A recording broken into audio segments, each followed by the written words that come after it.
Hello bachcho, let's read the following question. Diameter of a gas bubble formed at the bottom of a pond is d is equals to 4 micrometer. Question में हमें एक gas bubble का diameter given है जो कि एक pond के bottom पे बन रहा है. When the bubble rises to the surface of its diameter increases n is equals to 1.1 times. जब जो बबल है वो सरफेस पे आ जाता है तो उसका जो डायमीटर है वो 1.1 टाइम इंक्रीज हो जाता है. Find how deep is the pond at that spot. हमें फाइंड आउट करना है कि उस स्पॉट पे जो पॉन्ड है वो कितना डीप है. The atmospheric pressure is standard atmospheric pressure condition है and the gas expansion is assumed to be isothermal क्या हो रहा है, गैस एक्सपेंशन का कंडीशन है.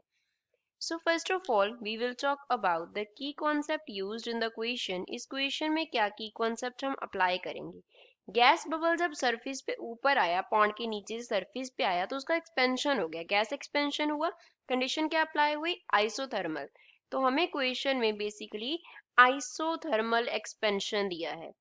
Isothermal expansion. तो आइसोथर्मल एक्सपेंशन में जो चेंज इन टेम्परेचर होता है, ठीक है, यहाँ पे टेम्परेचर वो 0 होता है और हम क्या कंडीशन अप्लाई करते होते हैं, PV is equals to constant का कंडीशन हम अप्लाई करते हैं. P जो है वो डिनोट करता होता है प्रेशर को, प्रेशर कितना है, and V here denotes the volume, V volume को डिनोट करता है. तो ये कंडीशन हम अप्लाई करेंगे. नाउ लेट अस सपोज हमारे पास इस तरीके से ये क्या है, सपोज हमारे पास इस तरीके से ये पॉन्ड है, हमने इसका स्मॉल पोर्शन ड्रॉ किया और इसमें इस सरफेस तक, इस लेवल तक क्या है, वाटर जो है वो फिल्ड है. अब यहाँ पे एयर बबल है, ये जो सर्कल हमने इस तरीके से ड्रॉ किया ये क्या डिनोट करता है, it here denotes the air bubble. अब एयर बबल कितनी कितनी डेप्थ पे है, h डेप्थ पे है. तो हमें ये h जो है वो क्या करना है, फाइंड आउट करना है कि कितना डीप है, h हमें फाइंड आउट करना है. जब इनिशियली बबल कहाँ पे है, नीचे है, तो उस पे प्रेशर कितना होगा, एक तो एटमॉस्फेरिक की वजह से होगा पी नॉट हम एटमॉस्फेरिक प्रेशर कंसिडर कर लेते हैं. P not here denotes atmospheric pressure को डिनोट करता है. और दूसरा यहाँ पे क्या होगा, हाइड्रोस्टैटिक प्रेशर, क्योंकि इसके ऊपर क्या आ गया, इतना वाटर का जो लेवल आ गया, एच हाइट तक क्या आ गया, वाटर का लेवल आ गया. तो उसकी वजह से हाइड्रोस्टैटिक प्रेशर जो होगा वो यहाँ पे एग्जिस्ट करेगा. पी एच जो है वो क्या डिनोट करता है, it denotes here hydrostatic pressure, hydrostatic pressure due to the water level जो उसके ऊपर है उसकी वजह से जो प्रेशर एक्ट करेगा, दैट इज हाइड्रोस्टैटिक प्रेशर. और तीसरा यहाँ पे कौन सा प्रेशर होगा, इस एयर बबल के इनसाइड क्या लगेगा, टेंशन लगेगा, तो उसकी वजह से यहाँ पे PE होगा, दैट इज एक्सेस प्रेशर जिसे हम बोलेंगे एक्सेस प्रेशर. एक्सेस प्रेशर क्या होता है, एयर बबल के इनर एंड आउटर सरफेस में कितना प्रेशर का डिफरेंस है, air and inner and outer pressure difference कितना है, that pressure difference is known as excess pressure. जब एयर बबल ऊपर राइज कर जाएगा, मींस उसका जो अब पोजीशन है वो यहाँ पे हो गया, नीचे क्या था उसका इनिशियल पोजीशन था, दिस इज इनिशियल पोजीशन. अब उसका फाइनल पोजीशन क्या है, वो सरफेस पे आ गया, ये क्या है, फाइनल पोजीशन है. तो फाइनल उस पे कौन सा प्रेशर होगा, P नॉट, वो तो एज इट इज एक्ट करेगा. अब प्रेशर, एक्सेस प्रेशर जो है उसमें डिफरेंस आ जाएगा, तो सपोज वो PE डैश हो गया, क्योंकि अब उसका डायमीटर क्या कर गया, इंक्रीज कर गया. इस पॉइंट पे, फाइनल पॉइंट पे हाइड्रोस्टैटिक प्रेशर नहीं होगा, क्योंकि अब फाइनल पॉइंट पे वो सरफेस पे है, तो सरफेस के ऊपर तो कुछ भी हमारे पास वाटर का लेवल नहीं है, तो वाटर हाइड्रोस्टैटिक प्रेशर एक्सर्ट करता है तो वो यहाँ पे एक्ट नहीं करेगा. तो हमारा इक्वेशन क्या बनेगा, हमने लिखा PV is equals to constant रहेगा, that means initial pressure, initial volume equal होगा final pressure and final volume की. अब इनिशियल प्रेशर कितना है, atmospheric pressure plus hydrostatic pressure plus excess pressure into initial volume is equals to,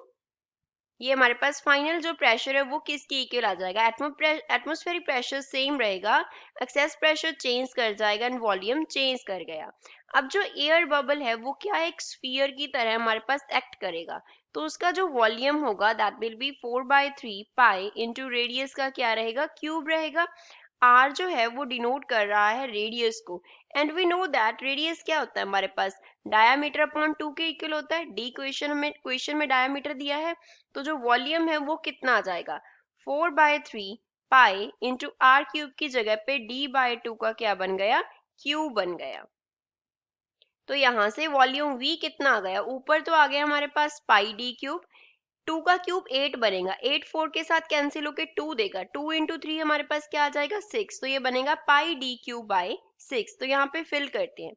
P naught as it is plus hydrostatic pressure होता है रो g H, रो क्या होती है density, जी क्या होता है हमारे पास acceleration due to gravity, h हमने हाइट लिया है, प्लस एक्सेस प्रेशर का जो फॉर्मूला है वो हमारे पास कितना होता है, इट इज 2t अपॉन में होता है हमारे पास रेडियस, साथ में क्या आ गया v is equals to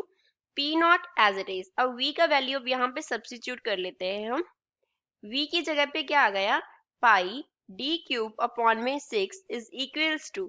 P naught as it is, P E dash as it is, P dash का वैल्यू भी सब्स्टिट्यूट कर लेते हैं हम यहाँ पे, it will be 2t। Surface tension तो क्या रहेगा, t क्या है, सरफेस टेंशन है जो कि वाटर की वजह से सेम रहेगा, r डैश आ जाएगा, v डैश की जगह पे क्या आ जाएगा, पाई डी डैश क्यूब अपॉन में हमारे पास आ जाएगा 6। t जो है वो डिनोट कर रहा है सरफेस टेंशन को,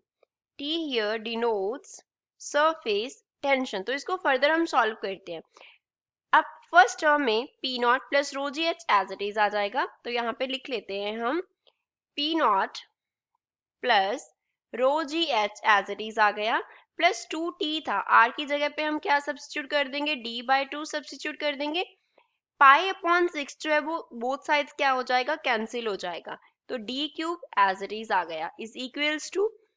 पी नॉट आ गया, प्लस यहाँ पे क्या आ गया 2t अपॉन डी डैश, ऊपर क्या चला गया 2 चला गया, और यहाँ पे क्या आ गया d डैश का क्यूब आ गया। अब जो d डैश है वो कितना होगा, n टाइम्स इंक्रीज हो रहा है डायमीटर, तो n इंटू डी होगा, इस इक्वेशन में सब्स्टिट्यूट कर देते हैं, P naught plus rho g h plus 4t upon D, साथ में क्या है d का क्यूब है is equals to P naught plus ये क्या बन गया 4t अपॉन डी डैश की जगह पे n इंटू डी आ गया, और यहाँ पे क्या आ जाएगा d n cube d cube आ जाएगा, it will be n cube d cube. अब d क्यूब दोनों तरफ क्या हो गया, कैंसिल हो गया, तो हमारे पास क्या रह गया, P naught plus rho g h plus 4t upon D into क्या आ गया हमारे पास d का क्यूब, d का क्यूब क्या हो चुका है, कैंसिल हो चुका है दोनों तरफ, इज इक्वल्स टू क्या रह गया, P naught plus 4t upon n into D, साथ में रह गया हमारे पास n का क्यूब। अब इसको फर्दर हम सॉल्व करते हैं, हम क्या लिखेंगे, पी नॉट एक तरफ रख लेंगे हम रो जी एच का टर्म, इस तरफ हम रख लेते हैं रो जी एच का टर्म, राइट हैंड साइड पे देखते हैं, पहले तो आ जाएगा P not an cube, plus में आ जाएगा 4t अपॉन में d आ गया, n का क्या रह जाएगा स्क्वायर, माइनस ये टर्म जो पी नॉट है इस तरफ जाके माइनस हो गया, माइनस क्या हो जाएगा 4t अपॉन डी हो जाएगा, तो यहाँ से हमारे पास क्या बन जाएगा, rho g h as it is, ये बन गया rho g h is equals two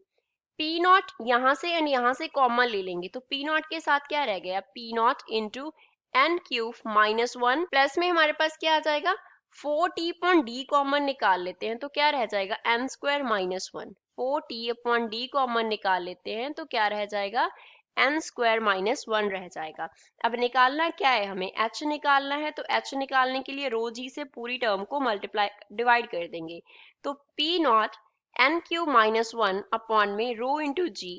plus 4t upon में क्या बन गया रो जी इंटू डी, साथ में आ गया n square minus 1।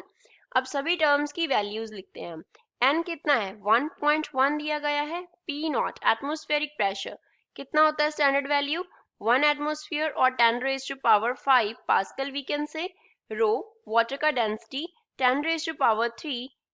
Kilogram per metre cube, g acceleration due to gravity का value 9.8 metre per second square, and capital T water का surface tension 0.07 and units क्या होते हैं न्यूटन पर मीटर। तो अब यहाँ पे फिल करते हैं, डायमीटर डी का जो वैल्यू है वो हमें कितना गिवन है, it is given equals to 4 micrometre, which means 4 into 10 raise to power minus 6 metre हमें इसका वैल्यू गिवन है, तो फिल करते हैं,